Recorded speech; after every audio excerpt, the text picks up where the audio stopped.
Good morning, Sandite fans. We are coming to you with the Winter Coaches Show, and a special. We wanted to take a little bit of time this morning and just share with you where we are with our basketball season. We're going to get into wrestling in a little bit, and we got on set with this morning Rod, our athletic director, and Coach Savage is going up first.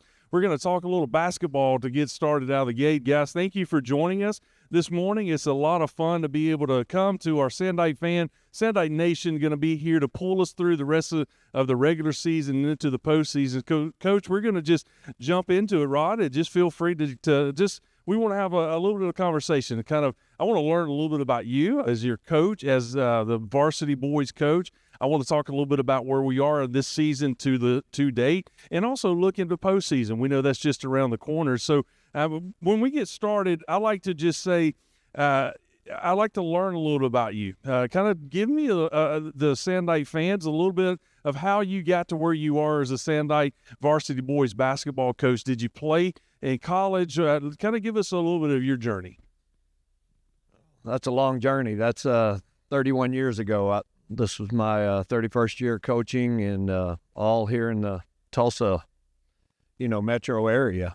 Never thought we'd be in Oklahoma this long. I took a job out of college at Wright Christian Academy from Texas, and right out of college, and was there 3 years, and then from there moved over to Tulsa Memorial High School as an assistant for 4 years, then took over there as head for 12, and then this is my 12th year at Sand Springs. So it goes by in a hurry, and it's the passion that I've enjoyed and that I have is working with kids and building programs and trying to raise kids' talents to the best of their ability.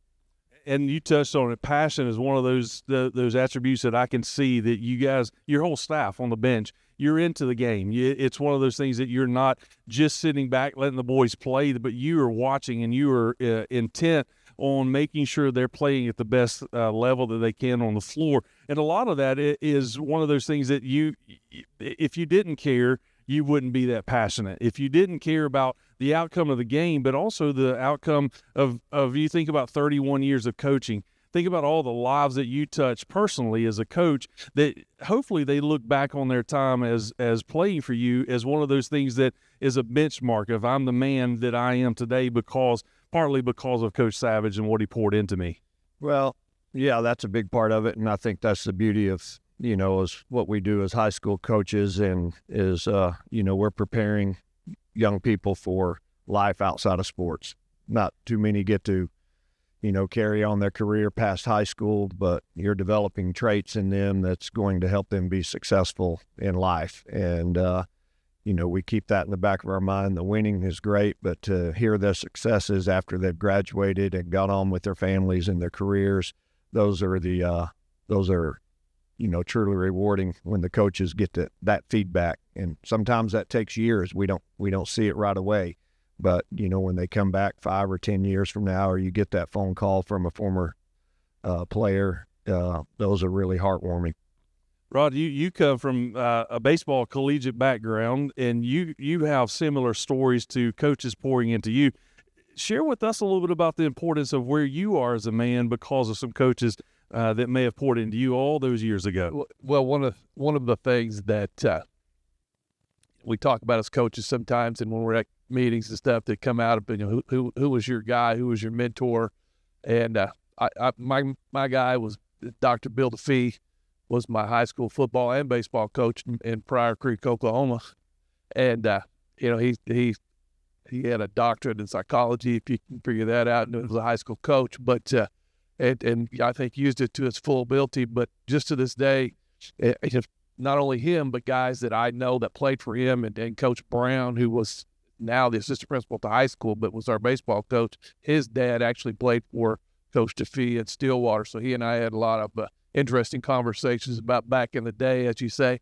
But it's so important. And, we would talk about Coach touching on the number of kids that get that opportunity to move on to the next level. And, we recently had a signing day at the school with some of our fall and winter sports kids signed. And every year before we have that, I do research and just kind of get the statistics. And this year, it's 2% of all high school athletes get an opportunity to play at the collegiate levels. So when you figure Coach Savage has 30 kids in his program, 2% of 30 is not very dang high, you know. And but when you look at the number of kids that he turns out every year, or, you know, maybe not every year because sometimes they're not seniors, but the number of kids that get the opportunity to move on, you know, is a testament not only to his work, but the time that he put in with the kids and their dedication that he's instilled in them. Coach, when you look at, as you start preseason planning, you look at the squad that you're going to have, you have it mapped out that, hey, this is my potential starting five. These are my potential first three off the bench, or whatever your plans are. How important is that plan going into preseason? And then just because I know that we've had a couple of injuries. Kaysen has been hurt recently. Kind of touch on your plans and just a little bit behind the curtain of how you prepare for opening night whenever it's time to tip off season, that how much of that is done in preseason and how much of that is done right leading into that first night? Well, as coaches, we're always planning and looking ahead. And, you know, there was a lot of excitement about this group coming back. We had, we had some good success last season, but we also knew we had returning probably 95% of our production from a year ago. And so in high school, when you get that opportunity to return that type of production, as well as, I mean, you got to have some dudes. And in the 6A competition that we have to go against, and we felt like this season could be special. We had the experience of last year, also kind of left a bitter taste in our mouth the way the season ended after falling to Southmore after we had just beat them the week before in the regional, and so this was a group that has been honed in on their goals of wanting to take that next step, and that's getting to the state tournament in 6A. And they have, some years you have groups that you kind of have to prod and prepare and motivate them to continue pushing hard throughout the season, or they get bored or they lose focus. This group is always excited to come to practice. They want to work hard. They're hungry. We have a little slogan that we've been saying that, we have to stay hungry. We want to eat. And that's kind of where we're riding into the playoffs right now. And that Edmond North game started last week, and that carried over into a big Friday night win for us against Broken Arrow. Currently they were the number one team. And so to get those type of wins in a season gives validity to our team that they know they can do it now. And until you get those type of wins, there's always a hope, but you're not really sure that you can get it done. Well, they've proven they can get it done now, so we're even more hungrier, so to speak, to take that next step. I know that going into early in the season, you had one loss for a while to Edmond North. Is that correct?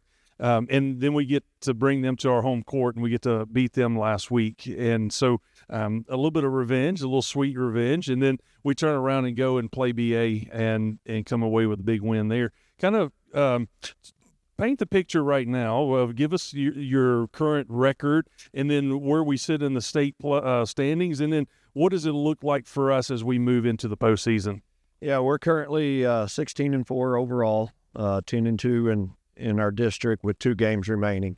So, outside chance that we could still be district champs with a little help from some other schools if Broken Arrow was to lose again. But to solidify our spot as the second place and to be a regional host, we need to close out these final 2 games at Northwest Classen tomorrow night and then at Sapulpa on Tuesday. But feeling good about where we're at, and that was the goal coming into the season, was to put ourselves in a position to host the first round playoff games. What's the history of that? Where have we been in hosting playoff games in basketball? Our last time to host was in 2020. Okay. Coach, one of the things Coach, that I see it with your guys as I watch you guys practice and I watch the games is and just kind of backing up in basketball, the AAU summer circuit is such a huge deal. So, but it seems like your guys have really bought into what it is to be a Sandite and what it is to be a part of your program. What do you attribute that to, and what do you do to get those guys all bought in on the same page? Well, that's not an overnight accomplishment. That's something that's, with this group, it's been 2 years. 2 years in the works, and with some of the guys, we've had some new players that joined our team from other districts over the past couple of years, and so it's just something that we talk about completely all the time, is that you have to play for each other, and we have a talented enough team that some nights it's going to be different guys to step up and lead us, and some of that's based on the way the other teams are playing us. And but you want to play for your teammate.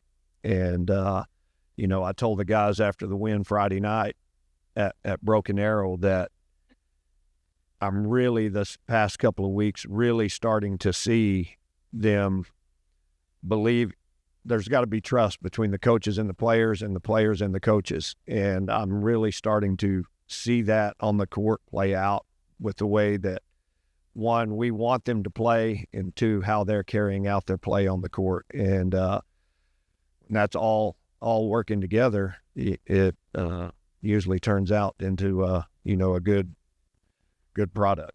I look at your starting five, and we get to broadcast the home games for the Sandites, and to watch them, it's almost like a horse coming out of the barn. They're ready to go. I see that sometimes we get a little bit overzealous whenever it comes to, we get in foul trouble a little bit because we're playing so hard. How do you control that? And we'll kind of close out this segment of the show, but how do you control or try to control those guys and just keep them on a level playing field when they're so amped up, ready to go? And then finish up by talking about the Highway 97 rivalry coming up. How important is it that you keep them under control for that night, that last regular season game? Yeah, it's you mentioned foul trouble, and just going back a little bit, you touched on some injuries that we've had, and it's kind of been an odd year,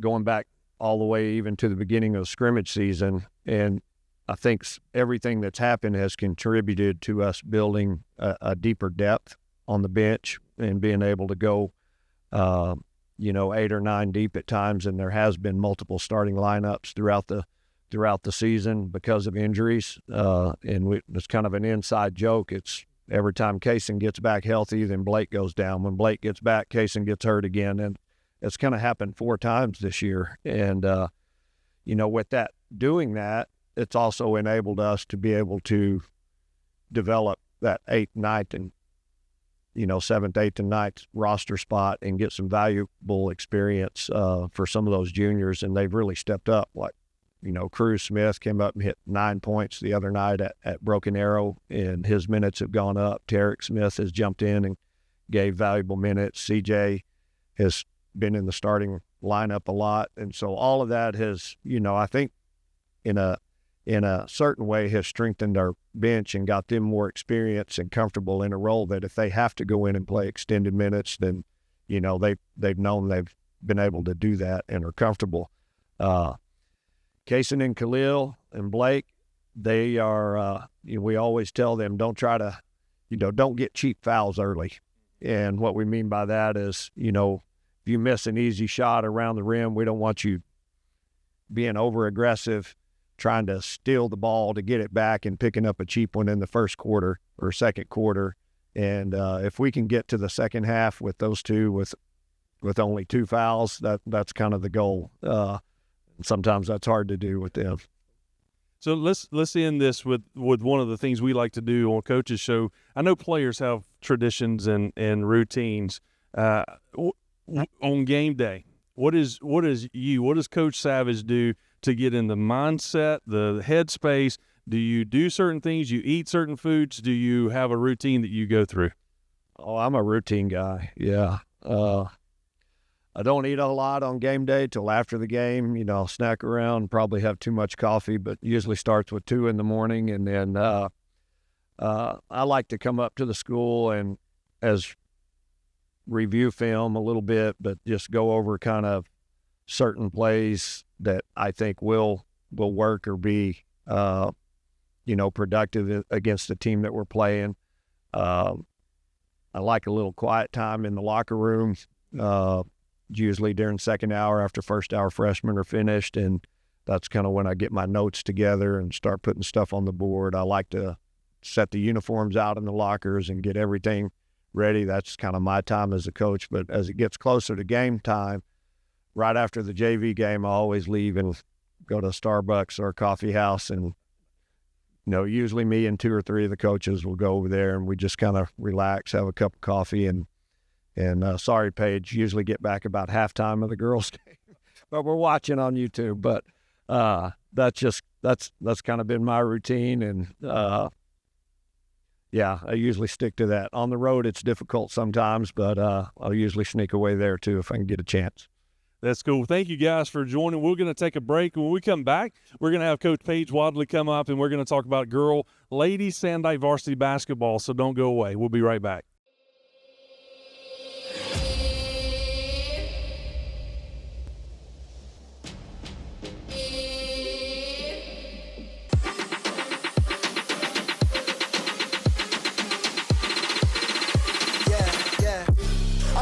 What I came for, an open invitation to bring slaughter. I rain precipitations in clean water. Since the teen, I was deemed a supreme author. You should feel what I came in this game for. You could keep your bad bitch in your Range Rover. I drew up the blueprint for the takeover. Made a couple little flips, now the game over. Tell these niggas don't play with me. I done seen them switch, they playing them from A to C. Running laps around the city, don't wait on me. This here's why these fuck boys hate on me. Cause my wordplay so birthday, piece of cake. Ground break, my flow on earthquake. Man, I'm trying to get my pockets on Earth Day. Bitch, I'm trying to go green in the worst one. All right, welcome back in, Sandite fans. We are now joined on set by Coach Paige Wadley, and she is the lady varsity Sandite basketball coach. Thanks for coming, being on set with us. We got Rod here too, so we got to act right. He's the boss, right? So we got to kind of act right on stage. Paige, we just want to come today and just kind of talk about the ladies Sandite, the varsity season where we're at right now. I know that you and I have talked before the season and leading into the season about how this is your first year as the coach here in Sand Springs, but you're young. You've got a lot of youth, and you were just sharing with me that you had one returning varsity player that came from last season's team. Kind of give us a little snapshot in your head, in your headspace, of how you take a program that is so young, you're transitioning in as a first-year coach, and how you kind of get them to buy off into the vision that you see going year after year from now on. Absolutely. Well, thank you for asking me to be here today. This is my first year, and we are a brand new team. We have a lot of young players. We had girls that were on varsity last year. They just never got varsity minutes. Hope Bump is our returning varsity player. She's also our only returning starter. Abby Martin is a senior, but she had an ACL tear last year, and she's also one of our main players. It's really been about building culture for me this year, being my first year in. Getting them to buy into me and my ideas, the plays, everything that we're doing. It's been a challenge because we have girls who play at such a high level and play AAU year-round basketball, and then we have girls, and we have 2 players on the team who've really never played basketball before, one in particular who's never played basketball. So teaching, trying to challenge the ones that are there and help them improve, but also building up the other girls, teaching them basic fundamentals. So it's been trying to find a balance and getting these girls just to buy into what we're doing, but also to buy into each other and to play for each other. I know watching the girls play, there's one thing that's for sure. Your 2 senior starters, Hope and Abby, they are scrappers. They Clay Huckabee is the other voice on the basketball commentating. We talk about they're going to be sore tomorrow because there's not a loose ball or a rebound that they're not going to go after. And I think that's so important, Rod, as we look at senior leadership on a team, to see them putting it all on the line every night to play with and for their teammates.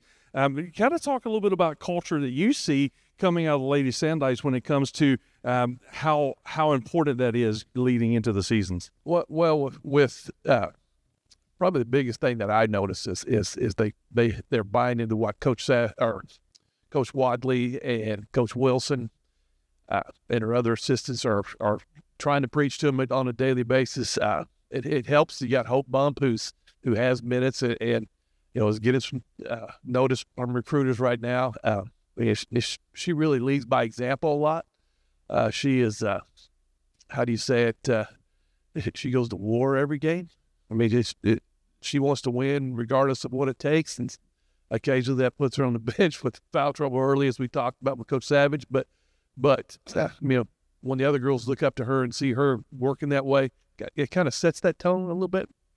And then, all of Coach's assistants all played college basketball, or in Coach Wilson's case, played softball at TU. So they know what it's like to be at that level. And I think that's important that, they can relate and say, what you're doing right now is not getting us there. It may be what you're used to, but that's not what's going to be getting us in the W's. I like that, and I also think that with your coaching staff, they know what it takes to get to the next level. You guys have been there, and to get these girls ready for that next level is important. I look at some of those girls on the court that you look at your 6 and 7 coming off the bench. You really don't miss a lot. You've got I look at Chloe Glass when she's not starting. She comes in and she doesn't look like somebody's going to shoot your eyes out, but she can hit the three-pointer like nobody's business. You look at Lily Crane, that as she grows into her long arms and becomes more aggressive, I can see her being a dominant factor down on the blocks. And so when you look at what you have coming back, you got 1,000-point score in Hope Bump. You're not going to find that all the time. You got an Abby Martin that can shoot the highest arching three-pointer I've ever seen, but she's accurate. But you can't always have that talent coming into a team, but you guys are doing a great job of building those up. When you look at next season, when Hope and Abby's graduated, how is your message to the team going to change? Now you have 2 spots that need to be filled. Are you going to how are you going to challenge them for the people coming off the bench to fill those? Well, Hope and Abby are 2 pretty special girls. Those are big shoes to fill. What Hope and Abby do every single night, the way that they compete, that's actually been the word of the year for us, is teaching these girls how to compete, because you compete all through life and everything that you do. And so teaching them how to compete and compete against each other in practice for starting positions, that's something we've really put focus on. And I think Hope and Abby have done a great job setting that example and teaching these other girls how to do that. So we've encouraged them that if you want to compete like them, you have to put the work in like them. That talent that you see on the court with them every single night doesn't happen overnight. That's hard work. It's discipline. It's playing, getting, ball touches through the summer as well. It comes with experience. And so when you look at our younger players, the one thing that they're really lacking, we've got a few girls with some great skill set, but they don't have the experience. And so that's going to come over time. When we look at the future of the program, it's looking really bright for us. We've got a really great younger class coming up, and those girls are competitors. So it's going to push our other ones to have to compete harder, work harder. I think that they're going to be a great group working together. I think that one of the strengths of our younger group is they love playing for each other, and they're very team mentality. And so I think whenever you combine that with the girls that are going to be coming up in the future, I think you're going to see a lot of just overall team basketball where they're playing for each other, they're competing every single day, and they're pushing each other to get better. I like that. And I see some of the girls coming off the bench whenever you guys work them in 1 or 2 at a time toward an end of a quarter, an end of a half. And I know we talk about it in football all the time, getting that experience under the lights is something that you guys have to have so that when it is their turn, they're ready to go. Let's talk a little bit about the season. We know that we've got postseason coming up. The Lady Sandites will travel for postseason. We know that there are games that we have been really close in that we couldn't quite get to the finish line, but yet your coaching message is still the same. And Rod, let's lean on you for just a minute. Talk a little bit about how you see as a program going into the postseason that has been playing so hard through the season. Kind of talk a little bit about what you expect out of the girls as they move into postseason play. Well, when you get to this time of year, it could be one flu bug that goes through a program or one injury to the key player, and it opens the door. So what we have to be, and what Coach Wiley's team's got to be ready for is, if that chance happens. I mean, the expectations that the people outside of us have are probably not as high as what we have, and especially not as high as what Coach Wiley and her staff have. The kids want to play, they want to win, and given the right breaks, the chances are there sometimes. And we've got a couple regular season games left, and then we know we're going on the road the first game. What is your message to your girls right now? What is your message? We've had a season. It's almost over, but now we're looking for our next goal, which is trying to get to the state championship. How are you coaching them? Are you doing anything differently, or are you just singing the same song that you've sung all season?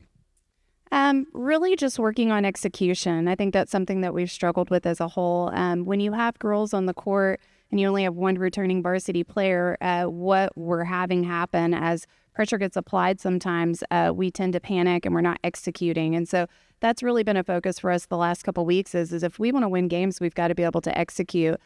We've really put a lot of work into our defense, trying to find ways to disrupt really tough teams' offense. So really just putting the work in. I've been encouraging the girls to get in the gym more and get more shots up. And a lot of them have been coming pretty early in the morning at 6 and 6:30 in the morning to get shots up, which is something you always want to see. And so, just getting ready for playoffs, changing a few things, but really working on execution. And I know it's hard to play any time in 6A, but taking it on the road to somebody else's house is always a challenge. And I know that that's in every sport that you play. How are you keeping your girls' emotions in check whenever we're going on the road? You're going to have a hostile crowd. And how do you teach them on game day to just keep everything under control? Well, I'm coaching high school girls, so that's already a challenge sometimes with emotions. But getting them to tune everything out and telling them it's one game at a time, and every day is a new day to start new. Not looking behind us, but looking ahead, playing for each other, and reminding them that this is it. As we get into playoffs, it's do or die. So you've got to get out there. You got to compete every night. You got to execute. You got to play together. And just getting them to focus on the game, staying locked in, understanding that when I wake up, it's game day. Like I'm already thinking about the game. We've been watching a ton of film, trying to prepare, looking at things that we can change and do better. So just getting them to relax and play together has been one of the biggest challenges, but we're just focusing on one day at a time. We've got Sapulpa last regular season. How sweet would it be to carry that momentum of a victory into the first round of the playoffs? Well, yes, that is a game that we absolutely would love to win and then take that into playoffs. And I think the girls have a really good chance to do that. When you look at a lot of the games we've played against a lot of really stacked teams, we'll play a great first and second quarter. I mean, it's a game going into halftime, and then getting us to finish that second half has been a challenge. And I think a lot of that is because, girls like Hope Bump and Abby Martin and Sayori Welch, I mean, these girls are playing entire games without getting a lot of breaks, and so they get a little bit gassed going in to that second half. And so I think for Tuesday, for us to have success, we've got to play two halves. And I think if they can get that win Tuesday night, or when we do get that win Tuesday night, I think it'll be huge going into playoffs. That's important. And let's finish this segment up with, I also like to ask you your routine, some of the things that you like to do as a coach getting ready. I know we get there early and set up the broadcast table. I see you in there watching your son play on the JV basketball team. What are some of your routines? I know off air we talked about your daughter's coming up and through the middle school program. She's going to be in your program very soon. But kind of go over some of the routines that you may have going into game day. So when I get up in the morning, I usually have some quiet time and stuff, and I fix a breakfast, get to the school early. I like to watch film on game day, make sure there's nothing I missed. I don't know if it's just reassurance or what, to make sure we're ready for the game. And then I usually go get an amped up drink and go back to my office, have some quiet time. And then actually one of my new things that I do is I go in the gym and get some shots up. It's kind of just a way, I don't know if I feel like if I'm hitting shots, it dictates how the game's going to go for us. But, I just kind of get locked in as a coach. And I think film for me is one of the biggest things. I sit and then I go back through stats and just make sure I go to the locker room, make sure we have everything ready. Any final thoughts that you want to tell the Sandite Nation before we close out this segment, either one of you? I would just say, being my first year here, it's been a really great experience. The community's been great. Rod's been great and encouraging. Really looking forward to my years here coaching girls basketball. When I came over, I remember them telling me, because I was like, well, what is a Sandite? And when they shared with me, that's the person you want to be, like the best version basically of you. That's been something I've really been trying to teach our girls is. And I said to them when we played Broken Arrow the other night, a really tough team going into that second half, I said, people in the crowd behind us, some of the girls were saying, they were yelling, what is a Sandite? And I said, you guys show them what a Sandite is. And so I'm just excited about the future of girls basketball here. I'm thankful for the opportunity and the community support. You're doing a great job. Keep up the good work. I know that ladies Sandite basketball is on the right path, and we're going to enjoy seeing that for years to come. Don't go away. We'll be back in just a few moments. We're going to have our wrestling coach up, and we're going to talk all things Sandite wrestling, so don't go away.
All right, Sandites, we're back. We're proud to have on set with us now our wrestling coach, Coach Ty Bowling, and we are excited that you are here to talk all things Sandite wrestling. And just to be transparent, Rod, I come from a high school that we didn't have wrestling as a sport, except for WWE, and we know that that's the real wrestling out there. So I may kind of talk about body slams and DDTs, but I need you to help correct me as I go down that road. So I just want to take a few moments here, Coach, and just kind of let you talk a little bit about your program. Where are you with the program? How are we competing in this season? And kind of looking at where you're at to finish out the season. So why don't you take just a few moments to kind of give us maybe even your journey of how you got to the Sandite wrestling coach? This is my 19th year coaching. I was 16 years at Glenpool. This is my third year here at Sand Springs. We are actually entering into the postseason this week. This Saturday we have Dual State. First round is against Deer Creek. We finished the regular season 10-2. We were able to pick up a couple big wins actually. One against Westmore. They were ranked 4 at the time. We beat them by 1, and then we actually beat Broken Arrow a couple weeks ago. We beat them by 9. And of course we beat Sapulpa last week, and that was one of our better duels just because it was a different, something we've never done before. We wrestled up in the CPHS auditorium. It's the first time it's ever happened. It was a great atmosphere, great event, and we were able to beat our rival Sapulpa 50-16. So it was a cool experience. I think the fans liked it. I think the kids liked it. Something different. And something we look forward to continuing. So as you look at your postseason, kind of give us a snapshot of some of your wrestlers that have gotten you to that point to where you're going into postseason riding a momentum wave. Yeah, we have, out of the 14 weights, we have 6 seniors. We kind of depend on like a Jackson Trotter, Scout Trotter. He's a returning state placer. Peyton Callis is a senior. He's a returning state qualifier. Jaden Allen, he's been real big for us. He wrestles at 215. He's that guy that sometimes we bump to heavyweight, sometimes we leave him down at 215, and he's that guy. Wrestling is one of those sports where sometimes you just got to do your job, and your job is either we need you to go get a win, or sometimes it's, hey, man, you can't get pinned. Yeah. And he has done that. He helped us win the duel against Westmore. We told him, hey, you cannot get pinned, and we end up winning the duel by 1 because he did not get pinned. So Jaden Allen's been big. And then we've had some of our younger guys. Griffin Sensitaver is a freshman. I think he's only lost 5 matches this year.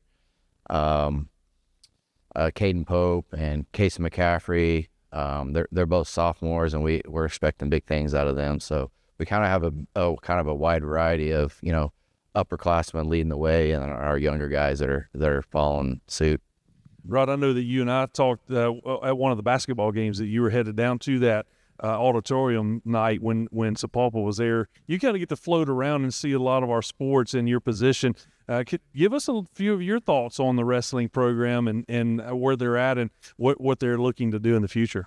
Well, like Coach said, 3 years ago we were in need of a program builder at that time, and the wrestling community, especially coaching-wise, is a very tight, small community. Not everybody wrestles, and not everybody that does is very good at it. And so I knew who I wanted. I had to kind of work my way around to get to him. But when I was able to touch base with Coach and said, hey, I'd like to talk to you about it, and we finally worked out the details, and here he is. But it is in Sand Springs it's like a cult. I mean, it's hard to explain the following that wrestling has in Sand Springs and the traditions that we have. And Coach Bowling has stepped in and we haven't missed a beat. As we get ready to go into, I want to ask Coach. I had the opportunity to sit in on the dual state seating meeting last week, and it's quite entertaining.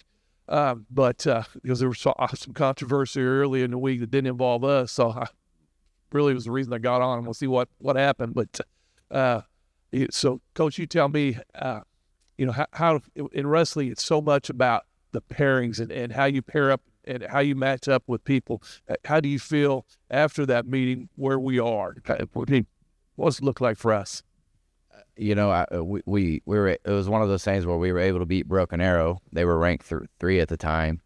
Broken Arrow turns around and beats Bigsby, but then the following week Bigsby turns around and beats us. So it is 100% about matchups, and if you got to move guys around, or we're gonna wrestle you it this way, we're gonna have to, instead of you being at 106, we're gonna have to put you at 13.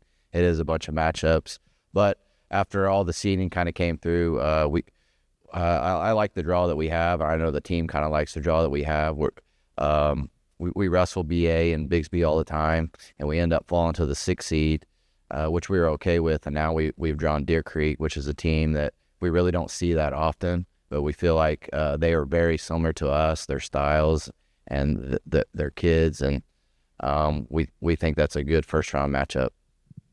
I know you referenced the following that wrestling has in Sand Springs, and my daughter was on the dance team last season and I was able to go and watch her, but watch wrestling at the same time. And so even at the middle school level, it was one of those things that I was learning the sport. I didn't understand all how you score and that kind of thing, but to see the excitement that the Sandite Nation brings to the gym every time that we were there is inspiring, because that tells me that you're doing something right. Yes, they're there to support their kids and their grandkids, but yet you and your staff you're pouring into those kids to make them to compete at the best level.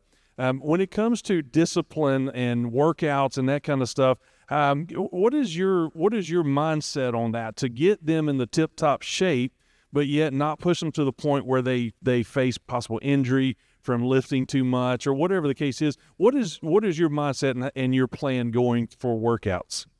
Yeah, I actually have kind of more of a new school type attitude towards the workouts. So wrestling is very demanding on your mind and your body. And kind of the old school way of wrestling is just grind, and condition and run. And my philosophy is we shorten practices. We typically don't go more than an hour and 15. But But once we blow the whistle to start wrestling, we are constantly moving in that practice. So it's high intensity, high in pace. So even though it's a shorter practice, they're constantly moving. And one of my mottos that I've picked up is you can't spell wrestling without rest. And so I have no problem, over the Christmas break, I actually gave them 7 full days off. And then we came back, hit a full week of practice. So rest, but then make high intensity practices. So your personal journey, did you wrestle in high school? Did you go to the next level? Or how did you learn to love the sport of wrestling? Yeah, I grew up in Glenpool, wrestled for Glenpool, and then I wrestled 2 years at Missouri Valley College, and then I finished my career at University of Central Oklahoma. I wrestled there. That's cool. I know that we talked to the other basketball coaches about routines. I know that you guys have matches quite often. What is your go-to routine whenever it's time for a match? Yeah, I'm actually a very super routine person. I get up super early in the morning. I come up and get a workout. Then I kind of make sure I got all my paperwork in line. I look through what I think third lineup or what I've researched, what I think it's going to be just one more time, and make sure that our lineup is going to be solid, see if I have to bump around or weigh in extra people, things like that. And then our warm-up is the exact same every single time. I try to like to do it in our own personal wrestling room. I know that's obviously impossible when you're on the road, but I like to keep everything the same as I can. I know that I'm a coffee guy too, so I'm working my way into the Coach Savage Starbucks run before a game. I think that's always good to have enough coffee. But any final thoughts for our Sandite fans as we close out the Winter Coaches Show today? Anything you want to thank them for, or anything that you want to leave our Sandite fans? Yeah, we have great, like Coach Rod said, that we have great fans and support in the wrestling community. Coach Carstetter and Coach Kelly kind of set the standard, and we adopted the motto this season from the Pittsburgh Steelers: "The standard is a standard." And I think we just completed our 23rd district title, so that is our standard. Now we're trying to, catch that win at Dual State, and our youth and our junior high program with Kyle Wog and Cody Carstetter, they do a great job of developing and getting the numbers that we need. So we have them ready for the high school. And of course, Teedon and Earl Shockley and Trent Cleveland, they're all doing their part in the room. So that's cool. Rod, any final thoughts? Absolutely. One thing we didn't touch on is last year we began the Lady Sandite Wrestling program, and Ty's actually in charge of both. And so give us a little bit of info on Coach Cleveland and what he's got going on with the Lady Sandite. Yeah. Well, actually starting at the junior high level, Bubba Flores and Kelly Smith, they've got over 40 girls wrestling at the junior high level. I started the high school program 2 years ago. We had 6. Last year we had 15. And then this year we've had as many as 30 high school girls wrestling. Last year we had 4 state qualifiers. That was the first in program history. Layla Mirza ended up being a state placer, obviously first in school history. And then she ended up earning all-state honors, which again was first in school history. So this year we only have a senior girl. She's been a great leader for those the other girls on the team, because we have so many freshmen. I can't remember the exact number, but out of the 14 weights, I think there's between 8, 9, or 10 freshmen that are wrestling on the high school lineup. So we have a very, very bright future from the 40 girls that are in junior high to the 10 freshmen that we have. Yeah, we have a real good problem in wrestling right now. Is we don't have enough room. Yeah. But we are makeshifting wrestling facilities, dressing rooms. We have classrooms that we've turned into a dressing room for some of the girls. It's a good problem to have, but it's exciting, and the future looks pretty dang good. That's awesome. I know that's one of those things that we'll look at as the years come, that this is the benchmark. You started a new program, and yet you've got it overwhelmed with girls wanting to be a part of it. That teaches or shows us that the culture trumps everything, that you guys, your coaching staff, goes in and puts the right foot forward and your student athletes are following right in line. So thank you for what you do, touching all those kids' lives every day. And Rod, thank you for what you do. You got a full boat, and thanks for taking out time this morning to kind of be a part of the show. Sandites, we appreciate you always tuning in. We've if we get to host a playoff basketball game, look for us on this channel. We'll be there in the Doobie calling that game so that you guys can see that at home if you can't make it. But I encourage you to get out of it's cold outside, but get out and come to the Doobie and support basketball and support wrestling so that we can show all of our student athletes that they do matter and that you guys are there for them. So thank you for being a part of the show today. We look forward to being on this again real soon.